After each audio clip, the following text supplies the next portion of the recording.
Drama करते हैं, इनको लोगों को कोई फिक्र नहीं है। देखिए यार, न मैं एक के बारे में कोई राय दे सकता हूँ ना दूसरे की राय में। जो रुला साहब हैं वो हमारे इंतहाई मोहतरम साथी हैं, दोस्त हैं और काबिल एहतराम शख्सियत हैं। और नेशनल कॉन्फ्रेंस में वो जो नेशनल कॉन्फ्रेंस है उसके बुनियादी एक रुकन है और वहाँ से वो इमर्ज होकर इतने बड़े लीडर बने हैं।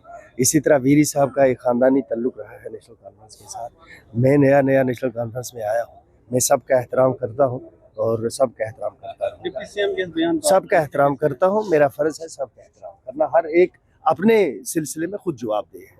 मैं किसी की जगह पे खड़ा होकर कैसे जवाब दे सकता हूँ। गांधरबल एनकाउंटर को लेकर इंतहाई हिसास और संजीदा मसला है। किसी भी जान का ज़िया होना ये कोई आसान और मामूली बात नहीं है। ये चूँकि एक उंगली उठी है सरकार की तरफ और हमें उम्मीद है कि एलजी साहब इसकी तहकीकात करवाएंगे। अगर ये शख्स बेगुनाह है, इसका कोई ताल्लुक़ नहीं है किसी दहशतगर्दी में, किसी मिलिटेंसी में, तो जिन लोगों ने ये कत्ल किया है उनको सज़ा मिलनी चाहिए और एक इबरतनाक सज़ा मिलनी चाहिए। इस तरह के वाक़ात मरकज़ी हुकूमत को और यहाँ की जो एलजी साहब की सरकार है उनको बर्दाश्त नहीं करनी चाहिए। और जो लवाहिकीन हैं उनके साथ इज़हार हमदर्दी भी है, लेकिन उनको एक कम्पनसेट भी करना चाहिए। यूँ कि जब किसी की जान जाती है उसका मुआवजा नहीं होता जान का। आप किस तरह किसी माँ को कहेंगे कि तुम्हारे बेटे का मुआवजा हम दे रहे हैं? तो ये बहरहाल ये लफ्ज़ इस्तेमाल करना भी बड़ा मुश्किल और दुश्वार होता है एक महज़्ज़ब माशरे में कि किसी आदमी का अगर कत्ल हो जाता है फिर आप उसको टोकन देते हैं, चेक देते हैं। तो ये कोशिश करनी है कि चेक किया जाए, ऐसे वाक़ात रूनुमा ना हों। हम लोगों से भी दरख्वास्त करते हैं, नौजवानों से भी दरख्वास्त करते हैं कि ये हिंदुस्तान हमारा मुल्क है, ये हमारी मुक़द्दर है, दिस इज़ आवर डेस्टिनी। इसी मुल्क में रह के अमन और चैन के साथ हमने ज़िंदगी गुजारनी है। और अगर कोई नौजवान किसी नौजवान को कोई रास्ता इख्तियार करना हो तो उसको अमन का रास्ता, तालीम का रास्ता इख्तियार करना चाहिए, अपने माँ बाप का सहारा बनना चाहिए। वो इस समाज का लाजमी हिस्सा है। उनकी नाराज़गी हो सकती है, दुख हो सकता है, लेकिन जो रास्ता ये तशद्दुद का रास्ता है उनको भी ये तरक करना चाहिए।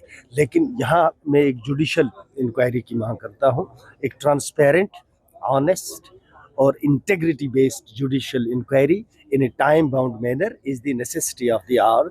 ये हमारे एलजी साहब जो हैं इंतहाई रिस्पॉन्सिबल इंसान है। मुझे उम्मीद है कि उस फैमिली के दुख को समझते हुए एक तहकीकात होगी और इत्मीनान बख्श तहकीकात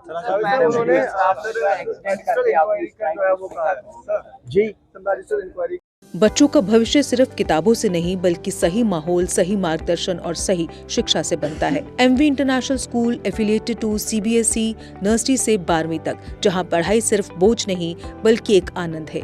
प्रेप स्कूल की विशेष पहचान इंग्लिश फोनिक्स आधारित शिक्षा, बच्चों के लिए आकर्षक किड्स टॉय रूम, लर्निंग के साथ फन अम्यूजमेंट पार्क फैसिलिटी, जोशपूर्ण और प्रेरक गतिविधियों पर आधारित कक्षाएं, क्वालिटी एजुकेशन का भरोसा, 18 से अधिक एजुकेशन एक्सीलेंस अवार्ड्स, अनुभवी शिक्षक और आधुनिक शिक्षा प्रणाली, safe and reliable transport, 47 school बसें, सुरक्षित पिक एंड ड्रॉप सुविधा। यहाँ हर बच्चा सीखता है सोचना, समझना और आगे बढ़ना। Admission open nursery to class 12। आज ही अपने बच्चे का सुनहरी भविष्य सुरक्षित करें एमवी इंटरनेशनल स्कूल के साथ। एमवी इंटरनेशनल स्कूल, जहाँ शिक्षा बनाती है कल के लीडर्स।